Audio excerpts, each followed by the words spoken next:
এখানে আমি ডাটা ট্যাবের রিবনের সর্বশেষ অংশ আউটলাইন এই অংশের সাবটোটাল কমান্ডটা নিয়ে আলোচনা করব। টোটাল শব্দের অর্থ মোট, অর্থাৎ অনেকগুলো সংখ্যার মোট একত্রীকরণ হচ্ছে এর কাজ। সাবটোটাল হচ্ছে সেই টোটালের মধ্যে এক একটা অংশের আলাদা আলাদা টোটাল তৈরি করা। আমি উদাহরণ মাধ্যমে এটা আরও ক্লিয়ার করব। এখানে দেখতে পাচ্ছি ডেজিগনেশন, অনেক ডেজিগনেশনের লোক রয়েছে। এখানে ডেজিগনেশনগুলো নির্বাচন করে প্রথমে সর্ট করে নেই। সর্ট, আমি এখানে অ্যাসেন্ডিংটা করে নিলাম, এক এক জাতীয় ডাটা এক এক জায়গায় নিয়ে আসছি। আমি এই কলামে থেকে শর্ট করেছি, অর্থাৎ ডেজিগনেশনটাকে শর্ট করেছি। যেহেতু আমি এক এক ডেজিগনেশনের এমপ্লয়ীদের আলাদা আলাদা যোগফল বের করব, তাই এক এক ডেজিগনেশনের এমপ্লয়ীদের এক এক জায়গায় নিয়ে গেলাম। দেখতে পাচ্ছি এক জায়গায় চলে গেছে সব।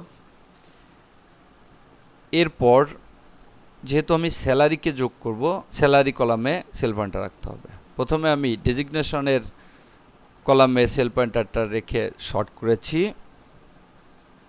এবার যেহেতু আমি যোগ করব স্যালারি কলামে, তাই স্যালারি কলামে যে কোনো সেলে সেল পয়েন্টারটা রেখে সাবটোটালে ক্লিক করতে হবে। এখানে দেখতে পাচ্ছি একটা বক্স আসছে, অ্যাট ই চেঞ্জ টু, কোনটার উপরে এই সাবটোটালটা হবে। যেহেতু ডেজিগনেশনের উপরে আমি করতে যাচ্ছি, যে যে যে ডেজিগনেশন সেইগুলো আলাদা এখানে যোগ করুক, তাই এখানে ডেজিগনেশনটা চয়েস করে দিতে হবে।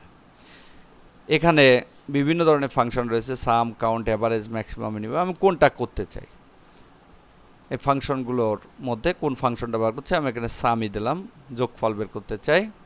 অ্যাড সাবটোটাল টু, এই সাবটোটালটা কোন কলামে হবে, অর্থাৎ কোন কলামে সাবটোটালটা বের করতে হবে। আমি বললাম স্যালারি কলামে, কারণ এসব কলামে সে সাবটোটাল বের করতে পারবে না, এগুলো হচ্ছে টেক্সট লেখা। যেহেতু আমি সাম দিয়েছি তাই অবশ্যই সংখ্যা হতে হবে, এবং আমি স্যালারিকেই চাচ্ছি, তাই এখান থেকে স্যালারিটা নির্বাচন করে দিয়ে ওকেতে ক্লিক করতে হবে। এবার দেখতে পাচ্ছি এখানে আলাদা আলাদা সাবটোটাল যোগ করেছে। যে কয়জন অ্যাসিস্ট্যান্ট ম্যানেজার আছে তাদের টোটালটা এত, অর্থাৎ তারা টোটাল এত টাকা স্যালারি পায়। ডেপুটি ম্যানেজাররা এত টাকা পায়, ম্যানেজাররা এত টাকা পায়, অফিসাররা এত টাকা পায়, সিনিয়র অফিসাররা টোটাল এত টাকা পায়। এবং এখানে আরেকটা রো দেখতে পাচ্ছি, গ্রান্ড টোটাল, সমস্ত ডাটার যোগফল। সাবটোটাল এবং গ্রান্ড টোটালের মধ্যে পার্থক্য হচ্ছে, সাবটোটাল হচ্ছে অনেক ডাটার মধ্যে এক এক জাতীয় ডাটার আলাদা আলাদা যোগফল, এটা হচ্ছে সাবটোটাল। আর গ্র্যান্ড টোটাল হচ্ছে সমস্ত ডাটার যোগফল। এভাবে এখানে সাবটোটাল এবং গ্র্যান্ড টোটাল বের করে দিয়েছে। বাদ দেওয়ার জন্য এখানে ক্লিক করে রিমুভ বলে ক্লিক করলে সাবটোটালটা বাদ হয়ে যাবে। এভাবে কোনো ডাটার বিভিন্ন ফাংশন সাবটোটালের মাধ্যমে আলাদা আলাদাভাবে বের করা যায়।